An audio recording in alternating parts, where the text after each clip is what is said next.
Sir actually BJP ಆರೋಪ ಮಾಡಿದ್ರು CM ಕದ್ದಲಿಕೆ ಮಾಡ್ತಾ ಇದ್ದಾರೆ ಅಂತ ಕುಮಾರಸ್ವಾಮಿ ಹೇಳ್ತಿರೋದು ಎರಡೂ ಕಡೆ ಆಗ್ತಾ ಇದ್ರೆ ಸಿಎಂ ಡಿಸಿಎಂ ಅನ್ನು ಆಗ್ತದೆ ಎರಡೂ ಕಡೆ ಆಗ ಮುಂದೆ ಸಚಿವ ಸಿಎಂ ಆಗ್ತದೆ. ಅದು ನನಗೆ ಮಾಹಿತಿ ಗೊತ್ತಿಲ್ಲ. ಇವರು ಕೇಂದ್ರ ಸರ್ಕಾರದಲ್ಲಿದ್ದಾರೆ, ಇವರು ರಾಜ್ಯ ಸರ್ಕಾರದಲ್ಲಿದ್ದಾರೆ. ಇಬ್ಬರು ಅದಕ್ಕೆ ಅವರು ಆಡಳಿತದಲ್ಲಿ ನಡೆಸ್ತಾ ಇರ್ತಕ್ಕಂಥವ್ರು ಉತ್ತರ ಕೊಡ್ತಾರೆ. ನಾವು ಸಾಮಾನ್ಯ ಕಾರ್ಯಕರ್ತರು, ಅದ್ರ ಬಗ್ಗೆ ನಮಗೆ ಮಾಹಿತಿ ಇರಲ್ಲ. ಕುಮಾರಸ್ವಾಮಿ ಇನ್ನೊಂದು ಮಾತಾಡ್ತಾರೆ ನಿನ್ನೆ ಫೋನ್ ಕದ್ದಾಲಿಕೆ ಅನ್ನೋದು ಎಲ್ಲ ಸರ್ಕಾರಗಳು ಕಾಮನ್ ಅದು. ನೀವು ಅದನ್ನು ಅವ್ರನ್ನೇ ಕೇಳಬೇಕು. ಅವರು ಮುಖ್ಯಮಂತ್ರಿ ಆಗಿದ್ದಂಥವ್ರು. ಸೊ ಹಾಗಾಗಿ ಅವರಿಗೆ ಎಲ್ಲ ವಿಚಾರಗಳು ಗೊತ್ತಿರುತ್ತೆ. ಸೊ ನೀವು ಅವ್ರನ್ನ ಕೇಳಿದ್ರೆ ಅದಕ್ಕೆ ಉತ್ತರ ಸಿಗುತ್ತೆ. ಅಲ್ಲ, ಅದು ಗಂಭೀರವಾದಂಥ ವಿಚಾರ. ಒಂದೇ ಕ್ಲಾಸ್ ರೂಮ್ನಲ್ಲಿರ್ತಕ್ಕಂಥವರು ಎಲ್ಲರೂ ಕೂಡ ಅತಿ ಹೆಚ್ಚು ಅಂಕಗಳನ್ನು ಗಳಿಸಿ ಆಯ್ಕೆಯಾಗಿದ್ದಾರೆ ಅಂತ ಅಂದರೆ ಬಹುಶಃ ಎಲ್ರಿಗೂ ಕೂಡ ಒಂದು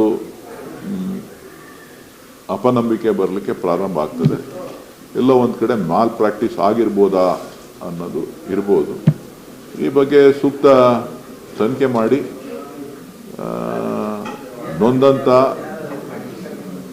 ಯಾರು ಉದ್ಯೋಗಾಕಾಂಕ್ಷಿಗಳಿದ್ದಾರೆ ಅವರಿಗೆ ನ್ಯಾಯ ಒದಗಿಸ್ಕೊಡ್ಬೇಕಾಗಿರ್ತಕ್ಕಂಥದ್ದು ಸರ್ಕಾರದ ಕರ್ತವ್ಯ. ಸೊ ಉದ್ಯೋಗ ಅಂತಕ್ಕಂಥದ್ದು ಇವತ್ತು ಮರೀಚಿಕೆ ಆಗಿದೆ. ಸೊ ಇಂಥ ಸಂದರ್ಭದಲ್ಲಿ ಈ ಥರದ ನಡವಳಿಕೆಗಳೇನಾದ್ರೂ ಆರೋಪಗಳು ಬಂದು ಈ ಥರ ಪ್ರೂವ್ ಆಯಿತು ಅಂತ ಅಂದರೆ ಅದು ಪಾಪ ಯುವಕರ ಮೇಲೆ ಬಹಳಷ್ಟು ಪರಿಣಾಮಗಳನ್ನು ಬೀರ್ತದೆ.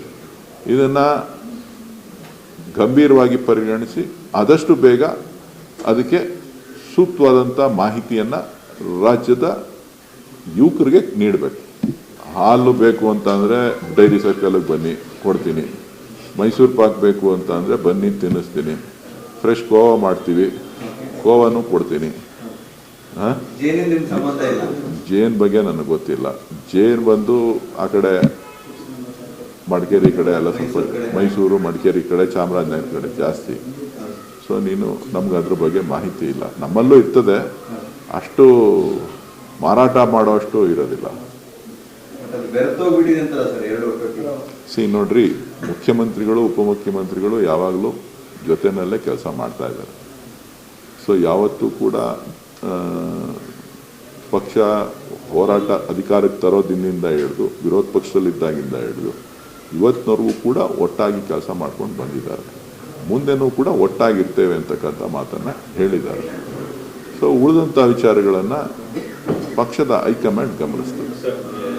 ನರೇಟಿವ್ ಯಾವ ಥರ ಸೆಟ್ ಆಗಿದೆ ಅಂದರೆ, ಪ್ರತಿ ಬಾರಿ ಅಧಿವೇಶನಕ್ಕೆ ಹೋಗೋಕ್ಕೂ ಮೊದಲು ಸಿಎಂ ಆಗಿರ್ಬೋದು, ಡಿಸಿಎಂ ಆಗಿರ್ಬೋದು, ಒಗ್ಗಟ್ಟಾಗಿದ್ದೀವಿ ಅಂತ ತೋರಿಸೋ ಪ್ರಯತ್ನ ಅವರು ಮಾಡ್ತಿದ್ರು ಕೂಡ ಪಕ್ಷದಲ್ಲಿರುವಂತಹ ಕಾರ್ಯಕರ್ತರು, MLAಗಳು ಬೇರೆ ರೀತಿಯಾದಂತಹ ಸಂದೇಶವನ್ನ ಕೊಡ್ತಿದ್ದಾರೆ. ಈ ಬಾರಿ ಅಧಿವೇಶನಕ್ಕೂ ಮೊದಲು ಹಾಲು ಜೇನು ಬಂದಿದೆ, ಕಳೆದ ಬಾರಿ ಅಧಿವೇಶನಕ್ಕೆ ಮೊದಲು ಬ್ರೇಕ್ಫಾಸ್ಟ್ ಮೀಟಿಂಗ್ ಆಯಿತು. ಇದು ಹೈಕಮಾಂಡ್ ಸೂಚನೆನ ಅಥವಾ ನಥಿಂಗ್ ಇಸ್ ರೈಟ್ ಅಂತ ತೋರಿಸೋ ಪ್ರಯತ್ನ ಅಂತ ಒಂದು ಪ್ರಶ್ನೆ ಸರ್. ನನಗೆ ಅದ್ರ ಬಗ್ಗೆ ಮಾಹಿತಿ ಇಲ್ಲ, ತಿಳುವಳಿಕೆನೂ ಇಲ್ಲ, ಅಷ್ಟು ರಾಜಕಾರಣನೂ ನನಗೆ ಗೊತ್ತಾಗೋದಿಲ್ಲ. ನೀವು ವಿಶ್ಲೇಷಣೆ ವ್ಯಾಖ್ಯಾನ ಮಾಡೋದಕ್ಕೆ ಹೇಳಿದ್ದಾರೆ ಅಂತ ಕಾಣಿಸುತ್ತೆ. ಅದಕ್ಕೆ ನೀವೇನು ಬೇಕೋ ಮಾಡಿ. ಅಲ್ಲ, ಕರೆಕ್ಟು. ಈಗ ನಾವು ಚೆನ್ನಾಗಿಲ್ಲ ಅಂತ ನಾವೇನು ಹೇಳಲಿಲ್ಲ, ಗೊತ್ತಾಯ್ತಲ್ಲ. ನಾವು ಒಂದು ಪಕ್ಷದಲ್ಲಿದ್ದೇವೆ. ಒಂದು ಪಕ್ಷದಲ್ಲಿದ್ದಂಥ ಸಂದರ್ಭದಲ್ಲಿ ಪಕ್ಷದ ಸಿದ್ಧಾಂತ, ನಾಯಕತ್ವ ಎಲ್ಲದಕ್ಕೂ ಗೌರವ ಕೊಡಬೇಕಾಗ್ತದೆ. ಆ ಗೌರವವನ್ನು ಕೊಡ್ತಾ ಇದ್ದಾರೆ.